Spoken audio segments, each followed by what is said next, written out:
Hello बच्चों, आप लोग कैसे हैं। चलिए बच्चों, आज फिर हम आप लोगों के लिए वीडियो नंबर 14, इससे पहले वीडियो नंबर 13 आपको बता दिया गया था गॉस के अनुप्रयोग, एप्लीकेशन ऑफ गॉस लॉ। तो उसमें आपको वीडियो नंबर 13 में पहला बता दिया गया था कि जो पहला था कि एक सामान, यही बताया गया था कि अनंत लंबाई के एक सामान आवेशित सीधे तार के निकट विद्युत क्षेत्र की तीव्रता, जो वहाँ फार्मूला निकल के आया था वो किसके लिए था, अनंत लंबाई के सामान आवेशित चालक के निकट विद्युत क्षेत्र की तीव्रता। तो अनुप्रयोग में दूसरा अनुप्रयोग क्या है इसका, वो है कि अनंत विस्तार की समतल आवेशित आवेश मतलब आचालक चादर के निकट विद्युत क्षेत्र की तीव्रता। तो एप्लीकेशन ऑफ गॉस लॉ का दूसरी हेडिंग क्या है, दूसरा नियम क्या है, अनंत विस्तार की समतल आवेशित अचालक, आवेशित मतलब अचालक चादर के निकट विद्युत क्षेत्र की तीव्रता, यही मुझे निकालना है।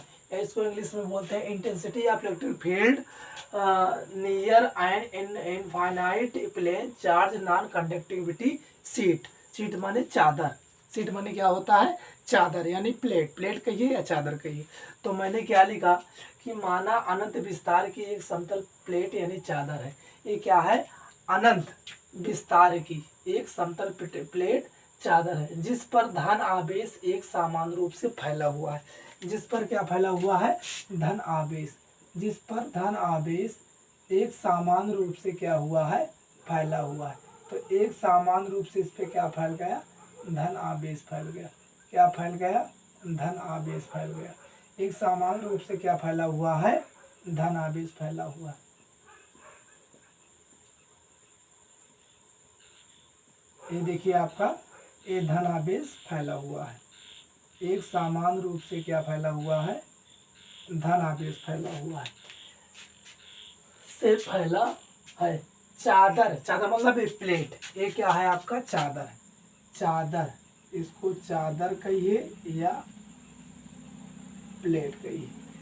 चादर यानी प्लेट से आर मीटर की दूरी पर, देखिए आर मीटर की दूरी पर एक बिंदु क्या है, पी है,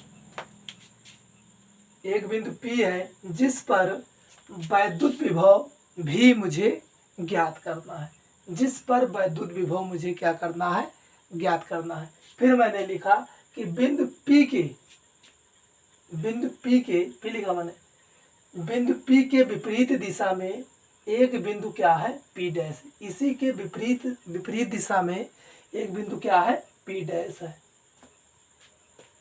पी दिशा में आर मीटर की दूरी पर एक दूसरा बिंदु क्या है, पी डैश है। इसी के विपरीत दिशा में आर मीटर की दूरी पर एक दूसरा बिंदु क्या है, पी डैश है।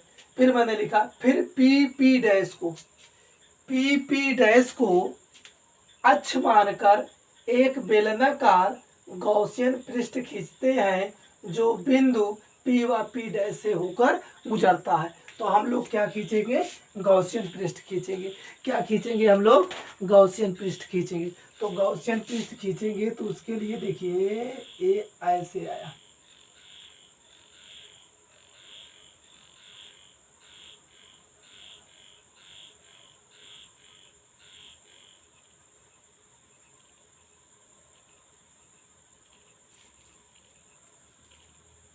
ये क्या कर दिए हम लोग, गॉसियन पृष्ठ खींच दिए।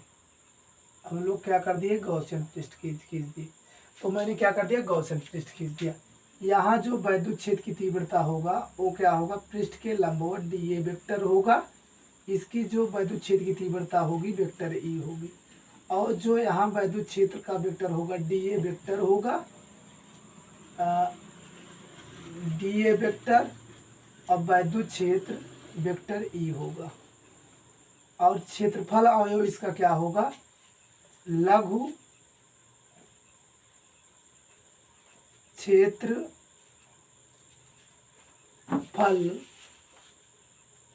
अवयव डी होगा।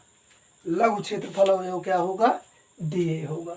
देखिए इसका लघु क्षेत्रफल अवयव डी होगा, क्षेत्रफल वेक्टर डी और वैद्युत क्षेत्र की तीव्रता ई। ये कहाँ है, समतल पृष्ठ पर। क्या है, समतल पृष्ठ पर। अब ये देखिए समतल पृष्ठ के बेलन के वक्र पृष्ठ पर वैद्युत क्षेत्रफल वेक्टर dA और वैद्युत क्षेत्र की दिशा इस दिशा में है। तो अब मैं इसके बारे में और आगे लिखूंगा। देखिए मैंने लिखा माना अनंत विस्तार की एक समतल प्लेट यानी चादर है जिस पर धन आवेश एक समान रूप से फैले हुए हैं। फिर मैंने लिखा कि चादर यानी प्लेट से r मीटर की दूरी पर एक बिंदु P है जिस पर वैद्युत विभव मुझे ज्ञात करना है। उसके बाद फिर मैंने लिखा बिंदु P के विपरीत दिशा में r मीटर की दूरी पर एक दूसरा बिंदु P डैश है। फिर मैंने लिखा और फिर P और P डैश को अक्ष मानकर एक बेलनाकार, देखिए ये आपका कैसा है, बेलनाकार गॉसियन पृष्ठ खींचते हैं जो बिंदु P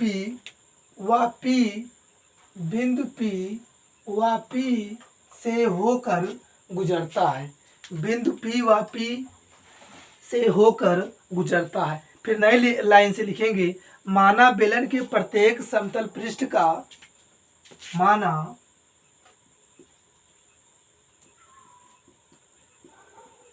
बेलन के प्रत्येक पृष्ठ का क्षेत्रफल समतल पृष्ठ का क्षेत्रफल A है। अब देखिए अगला लेहरी माना बेलन के प्रत्येक समतल पृष्ठ का क्षेत्रफल क्या है, A है। क्या है, क्षेत्रफल A है। तब चादर के समीप दोनों ओर तब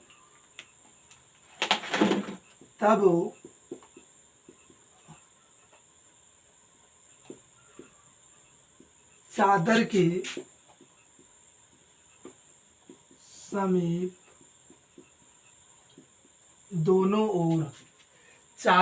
समीप दोनों ओर सभी बिंदुओं पर वैद्युत क्षेत्र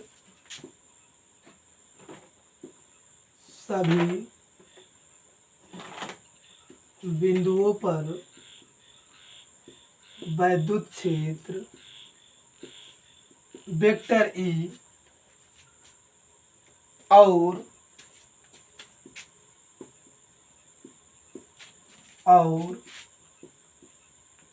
क्षेत्रफल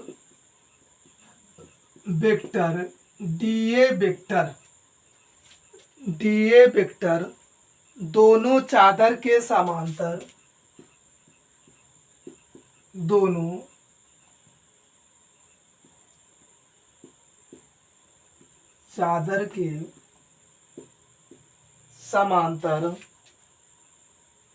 एक ही दिशा में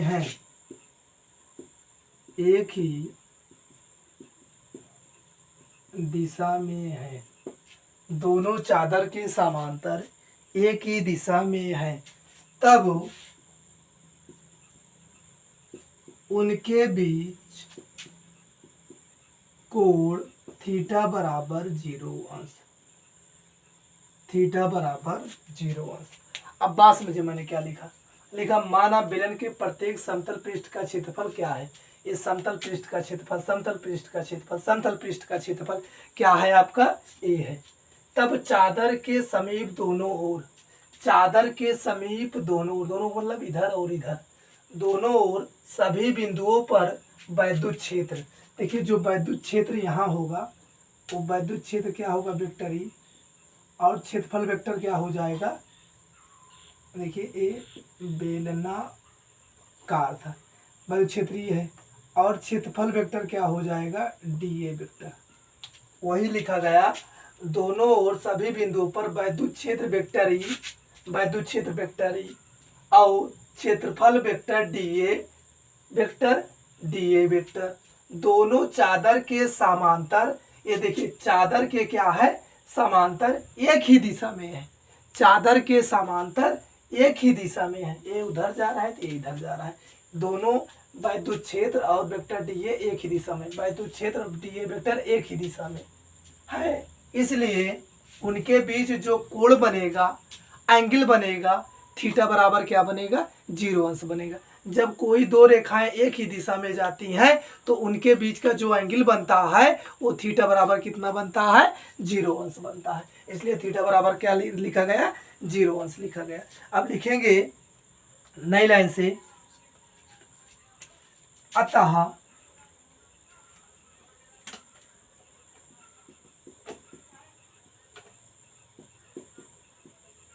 गॉसियन पृष्ठ के दोनों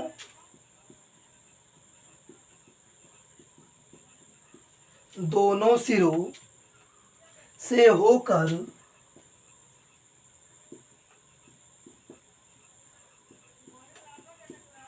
गुजरने वाला कुल वैद्युत फ्लक्स, कुल वैद्युत फ्लक्स, कुल वैद्युत फ्लक्स फाई ई बराबर होल समाकलन vector E dot vector D A, whole समाकलन vector E dot vector D A. इतना लिखिए सब कोई, जल्दी लिखिए, जल्दी लिखिए। अब देखिए फाई दोनों गॉसियन पृष्ठ के, ये क्या है, गॉसियन पृष्ठ के दोनों सिरे से, इसका पहला सिरा इसका दूसरा सिरा, दोनों सिरे से होकर गुजरने वाला कुल वैद्युत फ्लक्स, यानी कुल वैद्युत, इसका वैद्युत फ्लक्स इसका कुल वैद्युत फ्लक्स फाई ई बराबर होल समाकलन E dot D A vector धन होल समाकलन E dot D A vector. तो अब दोनों कुल समाकलन मैंने लिखा लिया, होल समाकलन। अब देखिए आपको मालूम है कि फाई ई बराबर, अब यहां से आ जाएगा 2 होल समाकलन E dot D A, E dot D A vector, E dot D A vector. या फिर हम लिखेंगे कि फाई ई बराबर 2 होल समाकलन ई डी ए कॉस थीटा, और थीटा बराबर क्या हो जाएगा, यही लिख देते हैं, थीटा बराबर कितना दिया गया है, 0 अंश। अब 0 जब यहाँ लगाएंगे तो फाई ई बराबर 2 फाई ई डी ए कास 0। तो हमको मालूम है कास 0 का जो वैल्यू होता है 1 हो जाता है, कास 0 का जो वैल्यू होता है क्या हो जाता है, 1 हो जाता है। जब यहाँ से 1 आ गया तो अब हम ऊपर क्या करेंगे, हटा देंगे, यही लिख देते हैं। तो फाई ई बराबर क्या आ जाएगा, फाई ई बराबर आ जाएगा 2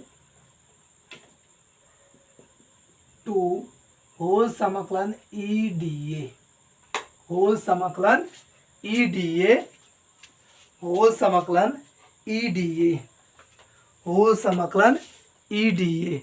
या इसको एक स्टेप और लिखेंगे, फाई ई बराबर 2 जब कॉमन लेंगे और वेक्टर ई निकालेंगे डी ए आ जाएगा, होल समाकलन, यहाँ थोड़ा कंफ्यूजन, 2 ई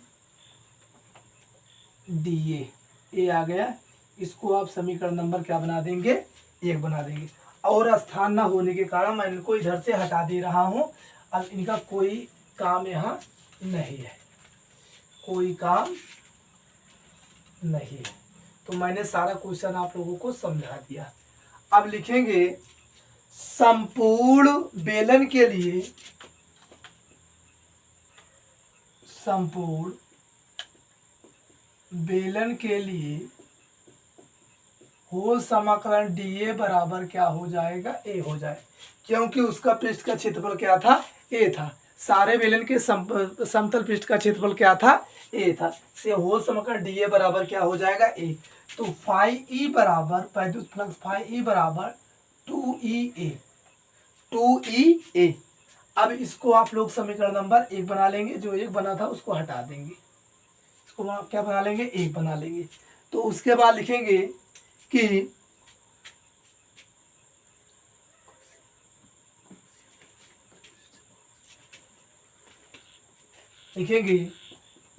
गॉसियन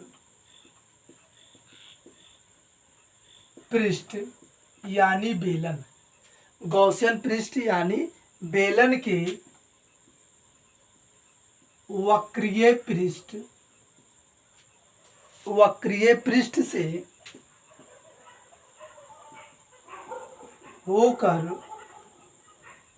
गुजरने वाला वैद्युत फ्लक्स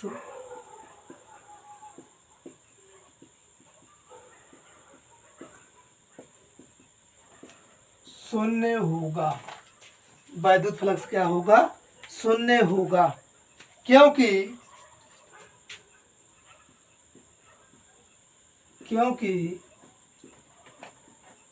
इस पृष्ठ पर वेक्टर ई व वेक्टर डी परस्पर लंबवत दिशा में है। परस्पर कैसे है? लंबवत दिशा में। देखिए ये आपका वेक्टर ई और वेक्टर डी जो गोले के गॉसियन पृष्ठ के पृष्ठ पर है, इसका जो वेक्टर डी ए और वेक्टर ई क्या है? परस्पर लंबवत है। जब लंबवत हो जाएगा तो यहाँ कितना हो जाएगा? 90। तो वेक्टर आप समझिए क्यों जीरो हो गया। जो वैद्युत फ्लक्स फाई क्या क्यों शून्य हो जाएगा उसको मैं समझा दे रहा हूँ। तो इसको लिखने की कोई ज़रूरत नहीं है, लेकिन मैं आप लोगों को बता दे रहा हूँ कैसे शून्य हो जाएगा, कैसे क्या हो जाएगा शून्य। देखिए फाई ई बराबर हो जाएगा वो समाकलन E D A cos theta. अब थीटा का स्थान क्या हो जाएगा? 90, क्योंकि परस्पर लंबवत है तो क्यों हो जाएगा? देखिए ये थीटा होगा और थीटा बराबर कितना लिया जाएगा? 90। 90 जब यहाँ आएगा तो कास 90 की वैल्यू क्या आ जाएगी? शून्य। ई डी ए होल समाकलन बराबर क्या आ जाएगा? फाई बराबर क्या आ जाएगा? शून्य। इसलिए मैंने लिखा गॉसियन पृष्ठ यानी बेलन के वक्रीय पृष्ठ से होकर गुजरने वाला वैद्युत फ्लक्स शून्य होगा, क्योंकि इस पृष्ठ पर वेक्टर ई व वेक्टर डी ए परस्पर लंबवत दिशा में है। परस्पर कैसे है? लंबवत दिशा में है, इसलिए वैद्युत फ्लक्स क्या हो जाता है? शून्य हो जाता है। इसको लिखने की कोई ज़रूरत नहीं है, आप ये लिख लीजिए, इतना सफिशियंट है, काफ़ी है। उसके बाद लिखेंगे हम जानते हैं गॉस की प्रमेय फाई ई बराबर क्यू अपान एप्सिलॉन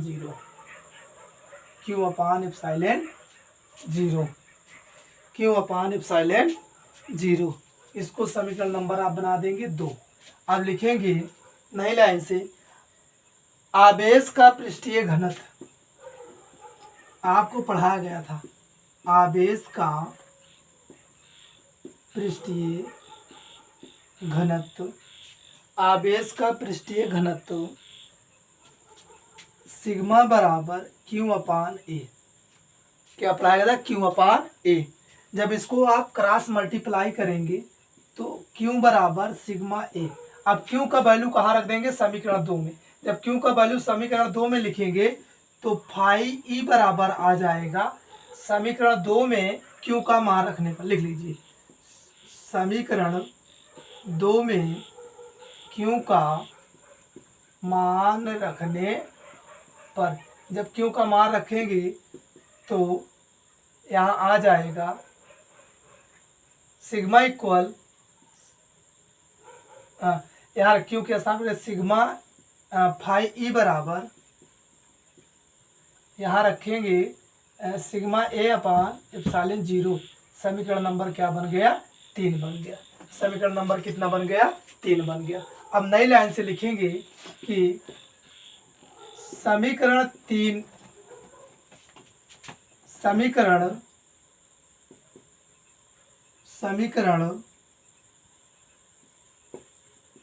में समीकरण 2 से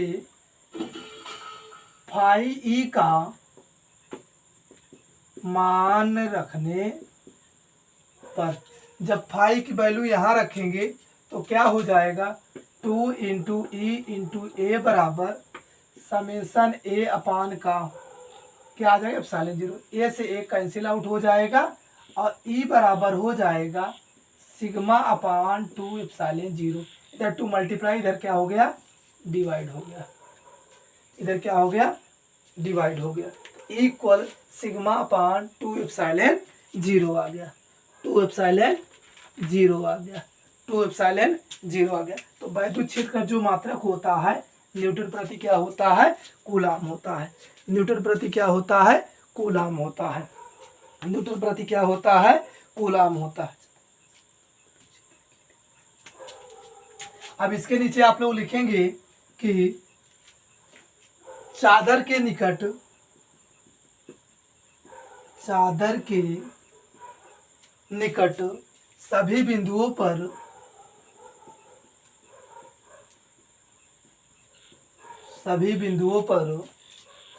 वैद्युत क्षेत्र की तीव्रता समान है। क्या है समान है। और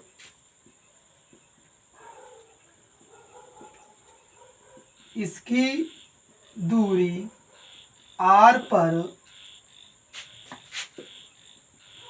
निर्भर करता है, और इसकी दूरी r पर निर्भर करता है, और इसकी दूरी r पर निर्भर नहीं करता है, और इसकी दूरी r पर निर्भर नहीं करता। मैंने लिखा चादर के निकट सभी बिंदुओं पर वैद्युत क्षेत्र E की तीव्रता समान है और इसकी दूरी r पर निर्भर नहीं करता है। तो जो वैद्युत क्षेत्र की तीव्रता आई वो सभी बिंदुओं पर क्या आई समान आई, लेकिन उसकी दूरी पर निर्भर नहीं करता है। जो दूरी देखिए, जो दूरी r है इस पर निर्भर नहीं करता है। तो सो प्यारे बच्चों, मैंने आपके लिए बहुत अच्छे से क्वेश्चन मेरे हिसाब से अच्छे से समझाया गया। तो आप लोगों से यही आशय है कि आप लोग चैनल को सब्सक्राइब कर लीजिए, लाइक कर दीजिए और शेयर कर दीजिए, और चैनल को एकदम लास्ट तक देखिए, तभी आप मज़ा पाएंगे। और सबसे पहले देखने से पहले आप लोग क्या करिए कि जाके डिस्क्रिप्शन में प्लेलिस्ट में जाइए, वहाँ वीडियो नंबर 1 से चालू करिए, लास्ट चैप्टर वीडियो वाइज पढ़िए, तब आपको पढ़ने में एक दूसरी रुचि उत्पन्न होगी। आपको यानी समझ लीजिए पूरा कि सिलेबस पूरा देख के पढ़ाया जा रहा है कि एक पॉइंट आपका नहीं छूट रहा है, सारे पॉइंट आपको दिया जा रहा है। तो सो प्यारे बच्चों, आप लोग चैनल को सब्सक्राइब कर लीजिए, लाइक कर दीजिए और शेयर कर दीजिए। थैंक यू, धन्यवाद।